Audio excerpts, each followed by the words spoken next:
हाँ तो भाई ये 2 पॉइंट पढ़ने के बाद, ये दोनों पॉइंट क्लियर करने के बाद हमें यहाँ पर मतलब इसी को थोड़ा सा आगे बढ़ाते हैं और कौन सी चीज़ें पॉजिटिव होती है और कौन सी चीज़ें हमेशा नेगेटिव होती है। ठीक है ना, पॉजिटिव चीज़ें मैंने देख ली जो हमेशा पॉजिटिव होती है, और नेगेटिव चीज़ें कौन सी है ना, कौन सी चीज़ ऐसी है जो हमेशा नेगेटिव है। तो -2 या इन सभी पॉजिटिव नंबर्स के आगे अगर मैंने माइनस लगा दिया, -1 -2 -हाफ कुछ भी लगा दिया, तो ये नंबर्स हमेशा क्या हो जाएंगे, पॉजिटिव हो जाएंगे। अच्छा ये ब्रैकेट के अंदर लगा है माइनस, तो इसको नेगेटिव नहीं बोलना है, तो ब्रैकेट की पावर इवन आ रही है ना, तो इसमें कोई भी एक्स की वैल्यू रखो भाई, हमेशा ये पॉजिटिव आएगी। तो सीधा सा एग्जाम्पल है हमेशा नेगेटिव होने का। तो जब भी हमारे पास कोई हमेशा नेगेटिव क्वांटिटीज़ है, जैसे हमेशा नेगेटिव के एग्जाम्पल मैं आपको यहाँ पर लिख देता हूँ, इस तरह की क्वांटिटीज़ हमेशा नेगेटिव होती है, इस तरह की क्वांटिटीज़ हमेशा नेगेटिव होती है। ठीक है ना, इतनी बात आपको यहाँ से समझ में आ रही होगी कौन सी चीज़ हमेशा नेगेटिव होती है। ठीक है ना, तो हमेशा नेगेटिव क्वांटिटी को भी आप क्रॉस मल्टीप्लाई कर सकते हो, लेकिन सबसे पहले आपको माइनस को हटाना पड़ेगा, और माइनस को हटाने का रूल आपको मैंने समझाया है। समझ में आ गई बात। इसको भी मैं क्रॉस मल्टीप्लाई कर सकता हूँ, क्रॉस मल्टीप्लाई कर सकते हैं, क्रॉस मल्टीप्लाई, और राइट का टिक ये बता रहा है कि कर सकते हैं, but we change sign of inequation.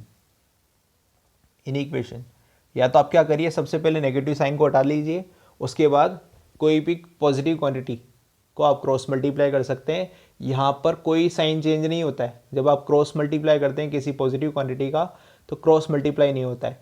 सबसे पहले इसी क्लास में मैंने आपको एक एग्जांपल लिया 2x+1, तो 2x+1 में जब मैंने x के मल्टीपल 2 को जो हमेशा पॉजिटिव है, 2 हमेशा पॉजिटिव है, उसको क्रॉस मल्टीप्लाई किया था, तो इन इक्वेशन के साइन में कोई भी चेंजेस नहीं किए थे। लेकिन इधर वाले एग्जांपल में -2x+1 मोर देन 0 में जब मैंने x के मल्टीपल -2 को क्रॉस मल्टीप्लाई किया था, तो मैंने पहले दोनों तरफ -1 से मल्टीप्लाई किया था। इसका मतलब आपको सबसे पहले जब भी किसी चीज़ को क्रॉस मल्टीप्लाई करना है तो वो हमेशा पॉजिटिव होनी चाहिए, इसका ध्यान में रखना है। ठीक है, अब कौन कौन सी चीज़ें पॉजिटिव नहीं होती भाई, कौन कौन सी चीज़ें पॉजिटिव नहीं होती है और नेगेटिव भी नहीं होती है, मतलब दोनों होती है। ऐसी कौन सी चीज़ें जो दोनों होती है, जिनको मैं क्रॉस मल्टीप्लाई नहीं कर सकता हूँ, तो उन चीज़ों के बारे में भी जान लेना जरूरी है।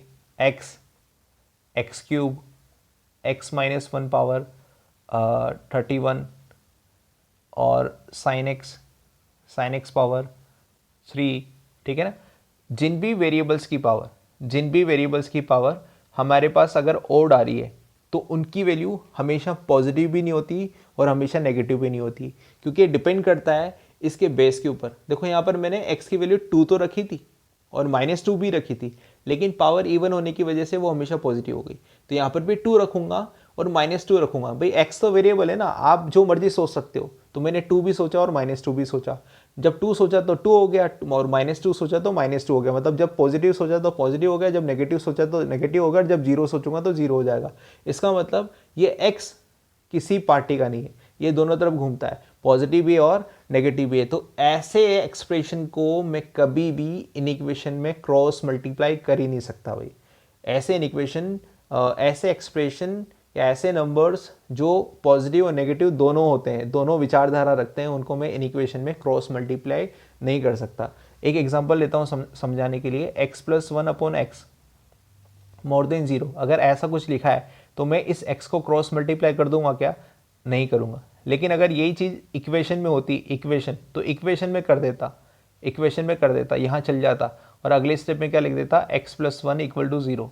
ठीक है ना, x+1 = 0, रिजल्ट क्या बता देता, x = -1 होगा, तभी ये एक्सप्रेशन 0 के बराबर होगा। लेकिन यहाँ पर ये रूल गलत है। आप इसमें क्रॉस मल्टीप्लिकेशन, सबसे इंपॉर्टेंट चीज़ क्या है, क्रॉस मल्टीप्लिकेशन तभी होगा जब नंबर क्या होगा, पॉजिटिव होगा या हमेशा नेगेटिव होगा। मिक्स फॉर्मेट्स को मैं कभी भी क्रॉस मल्टीप्लाई नहीं करता हूँ, ये आपको बहुत अच्छे से समझ लेना चाहिए भाई। ठीक है ना, इतनी बात आपकी मेरी शायद। तो किसी भी इक्वेशन के क्वेश्चन को सोल्व करने के लिए इतनी बातें ज़रूरी थी भाई। ठीक है, अब इतनी बातें जानने के बाद कुछ एग्जाम्पल्स मैं यहाँ पर बता देता हूँ जो इन्हीं बातों से रिलेटेड है, ठीक है ना। हम क्या क्या करेंगे इन इक्वेशन को सोल्व करते टाइम और क्या क्या नहीं करेंगे इन इक्वेशन को सोल्व करते टाइम, ठीक है ना, वो हमें यहाँ से बहुत ज़्यादा क्लियर करेगी चीज़ें। तो यहाँ पर 2 सेक्शन बना देता हूँ मैं, एक लिख देता हूँ डू और एक लिख देता हूँ डोंट्स, ठीक है ना। डोंट जो आपको करना है और जो आपको नहीं करना है, ठीक है ना, दोनों चीज़ें लिख देता हूँ। फर्स्ट क्वेश्चन, अगर आपको कभी x/2 नज़र आता है और यहाँ पर मोर देन 0 नज़र आता है, कोई भी इनइक्वलिटी का सिंबल आ सकता है, यहाँ पर मैंने 0 लिया है अभी, यहाँ पर भी कुछ हो सकता है, लेकिन हाल फिलहाल मैंने 0 लिया है। तो अगर x/2 है तो इसको आप अगले स्टेप में x मोर देन 0 लिख सकते हो। क्यों लिख सकते हो? क्योंकि आपने 2 का क्रॉस मल्टीप्लिकेशन करना है, तो 2 एक पॉजिटिव नंबर है या नहीं है ये सोचना पड़ेगा। तो 2 एक पॉजिटिव नंबर है, या 1/2 बोल दो, 1/2 भी बोल सकते हो। 1/2 एक पॉजिटिव नंबर है, इसका मतलब मैं इसको क्रॉस मल्टीप्लाई कर सकता हूँ और अगले स्टेप में ये लिख सकता हूँ। ऐसा आप करेंगे, ऐसा आप करेंगे, कर सकते हैं। क्या आपको नहीं करना है, यहाँ पर देखते हैं। अगर यही क्वेश्चन इस तरह से होता -x/2 मोर देन 0, तो x का मल्टीपल कितना है भाई? माइनस का हाफ। हमेशा आपका पर्पस होता है x को अकेला करना, क्योंकि x अकेला होगा तभी तो x के बारे में बताओगे। तो यहाँ x का मल्टीपल कितना है? माइनस का हाफ, और -x/2 मोर देन 0 दे रखा है। तो अगर आप x को अकेला करना चाहते हैं तो -2 को आप क्रॉस मल्टीप्लाई करेंगे। अब -2 या -हाफ को अगर मैं क्रॉस मल्टीप्लाई करूँगा तो इसको क्रॉस मल्टीप्लाई करने के बाद ऐसा लिखना गलती होगी, क्योंकि मैंने अभी थोड़ी देर पहले बताया कि किसी भी नेगेटिव नंबर का क्रॉस मल्टीप्लिकेशन नहीं होता। तो सही तरीका क्या है इसको क्रॉस मल्टीप्लाई करने का, उसको मैं यहाँ पर लिख देता हूँ। आपको सबसे पहले क्या करना पड़ेगा, इस -1 को हटाना पड़ेगा। तो -1 को हटाने के लिए दोनों साइड -1, -2, -3 किसी से भी मल्टीप्लाई कर दो। तो आपने दोनों साइड -1 से मल्टीप्लाई किया। जब किसी नेगेटिव नंबर से मल्टीप्लाई करते हो, एडिशन और डिफरेंस में कभी भी साइन चेंज नहीं होता है, लेकिन जब मल्टीप्लाई डिवाइड करोगे तो साइन चेंज करना है। तो -1 से अगर आपने मल्टीप्लाई किया तो -1 से इस साइड को मल्टीप्लाई करूँगा तो ये हो जाएगा माइनस माइनस प्लस। क्या हो जाएगा? Minus minus plus. अभी वो सारे रूल और भी अच्छे से समझा दूंगा। ये हो गया माइनस माइनस प्लस, और 0.-1 वो हो गया 0। और आपने साइन चेंज करना है, क्योंकि रूल आपने पढ़ा था कि किसी नेगेटिव नंबर से मल्टीप्लाई करने पर इनइक्वलिटी का साइन बदल जाएगा। तो ये साइन इधर ओपन था, अब आपने इधर ओपन कर दिया है। अब इसके बाद अब पॉजिटिव नंबर से क्रॉस मल्टीप्लाई कर सकते हैं, हाँ कर सकते हैं। क्रॉस मल्टीप्लाई करने के बाद अब ये चीज़ें कैसी हो गई? ऐसी हो गई। इसका मतलब ये डोंट में, ये आपको ये समझना है, ये तो करना है लेकिन ये डोंट में ये समझना है, ठीक है ना। अगला एग्जाम्पल डूज, ठीक है ना। हमें क्या क्या कर सकते हैं, ठीक है। अगर सपोज करो इस तरह का कोई क्वेश्चन है, इस तरह का कोई क्वेश्चन है, तो यहाँ पर देखो 2 एक्सप्रेशन मल्टीप्लाई में है, 2 एक्सप्रेशन मल्टीप्लाई में है और एक एक्सप्रेशन हमेशा पॉजिटिव है। इसकी वैल्यू 0 हो सकती है या फिर पॉजिटिव हो सकती है, कभी भी नेगेटिव नहीं हो सकती। इसका मतलब ऐसे एक्सप्रेशन को मैं ऑलवेज पॉजिटिव बोलूँगा, लेकिन ये वाला एक्सप्रेशन हमेशा पॉजिटिव नहीं है, क्योंकि इसकी पावर क्या लग रही है? 1 लग रही, ओड लग रही, ओड। तो ये पॉजिटिव भी है और नेगेटिव भी है।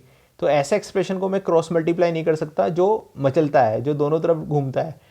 या तो फिक्स होना चाहिए उसका, है ना, या तो हमेशा नेगेटिव हो या हमेशा पॉजिटिव है। तो हमेशा पॉजिटिव क्वांटिटी को मैं क्रॉस मल्टीप्लाई कर सकता हूँ। हाँ बिल्कुल सही बात है, इस वाली क्वांटिटी को मैंने क्रॉस मल्टीप्लाई कर दिया, बिल्कुल कर सकता हूँ। और क्या लिख सकता हूँ? x+1 more than 0। लेकिन x² को रिमेंबर रखना है, रिमेंबर x², रिमेंबर x²। और क्यों रिमेंबर करना है? जब हम क्वेश्चन करेंगे वो तब चर्चा होगी, है ना, तब मैं इसके बारे में बताऊंगा कि x² को कैसे रिमेंबर करना है। लेकिन हाँ, इसके बाद के स्टेप ये लिख सकते हो भाई, इसके बाद आप ये लिख सकते हो। मतलब आपने क्या देखा? पॉजिटिव नंबर्स देखा या नंबर देखा या एक्सप्रेशन देखा, आपने फटाक से क्रॉस मल्टीप्लाई किया। क्रॉस मल्टीप्लाई करने के बाद जो भी बचता है उसको आपने यहाँ लिखा। वेरिएबल होगा तो आपको याद रखना है कि वेरिएबल से कुछ और एक्स्ट्रा सॉल्यूशन जनरेट हो रहे हैं या नहीं हो रहे, उनकी चर्चा हमें अभी करनी बाकी है, ठीक है ना। लेकिन हाँ, यहाँ पर क्या नहीं करना है, अगर आपको x³ दे रखा है और यहाँ पर x+1 दे रखा है और यहाँ पर मोर देन 0 दे रखा है, तो x³ को क्रॉस मल्टीप्लाई नहीं करना है। ऐसा नहीं कि पावर देखी और आपने क्रॉस मल्टीप्लाई किया, किसी भी पावर वाले एक्सप्रेशन को मल्टीप्लाई नहीं करते। इवन पावर वाले एक्सप्रेशन को ही मल्टीप्लाई कर सकते हैं, क्योंकि x³ क्या है? इस कैटेगरी में आता है जो हमेशा पॉजिटिव और नेगेटिव नहीं होता है। ये हमेशा क्या होते हैं? प्लस माइनस दोनों वैल्यू देते हैं। 2 रखने पर पॉजिटिव देगा, -2 रखने पर नेगेटिव देगा। इसका मतलब इन दोनों एक्सप्रेशन को मैं मल्टीप्लाई नहीं कर पा रहा हूँ, तो इसको मल्टीप्लाई करने के बाद आप ये ना लिख दें, ये गलत है, ठीक है ना, ये आपको नहीं करना है। ठीक है। अब यहाँ पर भी डूज और डोंट, बोर्ड छोटा होने की वजह से हमें इस तरह की कैटेगरी बनानी पड़ रही है। थर्ड टाइप ध्यान से देखना ना, मैंने आपको जब -1 से मल्टीप्लाई करने का रूल बताया था तो बहुत ध्यान से बोला था, दोनों साइड -1 से मल्टीप्लाई या डिवाइड करोगे तो साइन चेंज होगा, दोनों साइड, ठीक है ना, ऑपोजिट साइड, ठीक है ना। लेकिन वहाँ पर मैंने जोर क्यों दिया था, क्योंकि मुझे पता है कि ऐसे क्वेश्चन में आप गलती करोगे। किस तरह के क्वेश्चन में, जब आपके पास दोनों साइड माइनस ना होकर एक ही साइड माइनस हो, जैसे यहाँ पर भी माइनस है और यहाँ पर भी माइनस है इस क्वेश्चन में, ठीक है ना, तो क्या आप बिना साइन चेंज किए इन दोनों माइनस को काट सकते हो? बिल्कुल काट सकते हो भाई, ये दोनों साइन तो सेम साइड है ना, सेम साइड होने की वजह से मैं इसको कैसे लिख सकता हूँ, 2 time of x+1 upon x+3 और मोर देन 0 लिख सकता हूँ। और अगली स्टेप में इस 2 को भी क्रॉस मल्टीप्लाई कर सकता हूँ, क्योंकि 2 मल्टीप्लाई में और 2 हमेशा पॉजिटिव होता है। जो भी चीज़ पॉजिटिव नजर आती है सबको भगाओ ना, और कांस्टेंट है तो याद भी नहीं रखना। 2 को मैंने क्रॉस मल्टीप्लाई किया है तो अगले स्टेप में ये लिख सकता हूँ।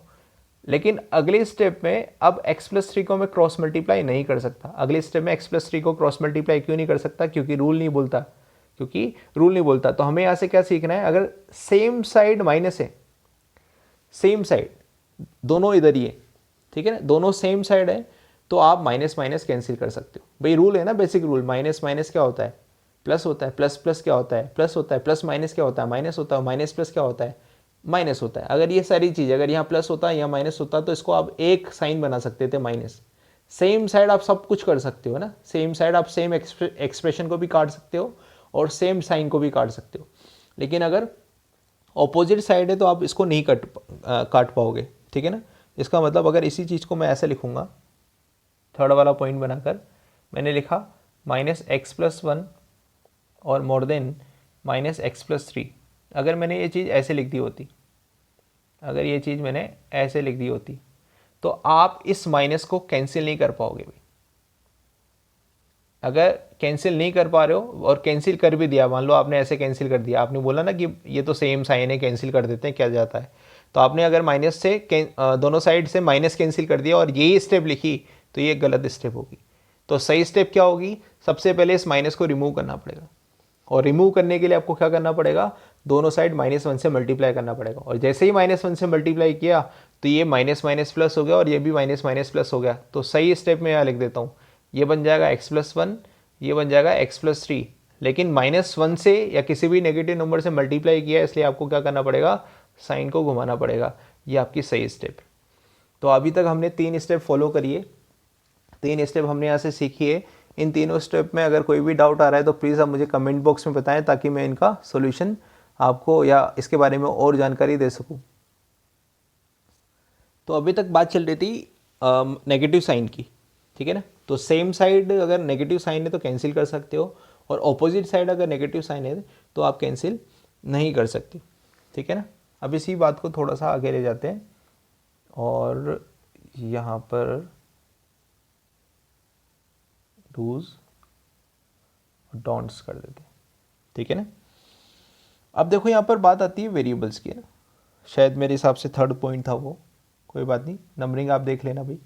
फोर्थ पॉइंट, अगर सेम साइड ओड पावर वाला एक्सप्रेशन कॉमन है, जैसे कि x कॉमन है, ओड पावर वाला एक्सप्रेशन कॉमन है, तो क्या आप इस ओड पावर वाला एक्सप्रेशन को कैंसिल कर सकते हो? हाँ बिल्कुल कर सकते हैं, ठीक है ना। इसको आपने कैंसिल करना है और अगली स्टेप में ये लिख देना है, सेम साइड, अगर देखो ये प्लस का 2 है तो ये भी प्लस का 2 होगा, कट जाएगा। अगर ये माइनस का 2 है तो ये भी माइनस का 2 है, कट जाएगा। सेम साइड से -2 तो काट सकते हैं ना, माइनस माइनस तो कट कैंसिल कर सकते हैं सेम साइड से। तो अगले स्टेप में ये हमें लिख देना है। लेकिन ये दोनों वेरिएबल ऊपर और नीचे हैं, तो रैशनल इक्वेशन का रूल, ये 0 रखने पर 0/0 फॉर्म दे रहे हैं, x = 0 रखने पर 0/0 फॉर्म दे रहे हैं ना, तो यहाँ पर मुझे साइड में लिखना पड़ेगा कि x की वैल्यू 0 नहीं होनी चाहिए। देखो रैशनल फॉर्म का हमेशा रूल का फॉलो करना है आपको, रैशनल इक्वेशन का ना, रैशनल जो भी फॉर्म है, देखो ये चीज़ कब डिफाइन नहीं होगी, ये x = 3 नहीं हो सकता, q≠0 लिखते हैं ना p/q फॉर्म में, तो ये है q, ये है p, तो p तो 0 हो सकता है कभी भी, लेकिन q 0 नहीं हो सकता। तो q 0 कहाँ होता है, 3 पर, तो ये क्यू ज़ीरो का होता है, ये वाला क्यू ज़ीरो का होता है x इक्वल टू ज़ीरो पर।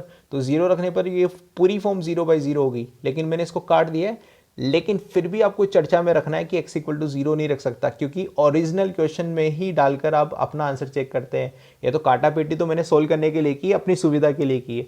काटा पेटी में अगर अपनी सुविधा के लिए करता हूँ तो वो मेरी गलती है। आपको हमेशा क्वेश्चन का जो आंसर चेक करना है, वेरीफाई करना है, वो ओरिजिनल क्वेश्चन से करना है। ऐसा नहीं आपने यहाँ से काट कर फिर आप इसको चेक कर रहे हो अगली स्टेप से।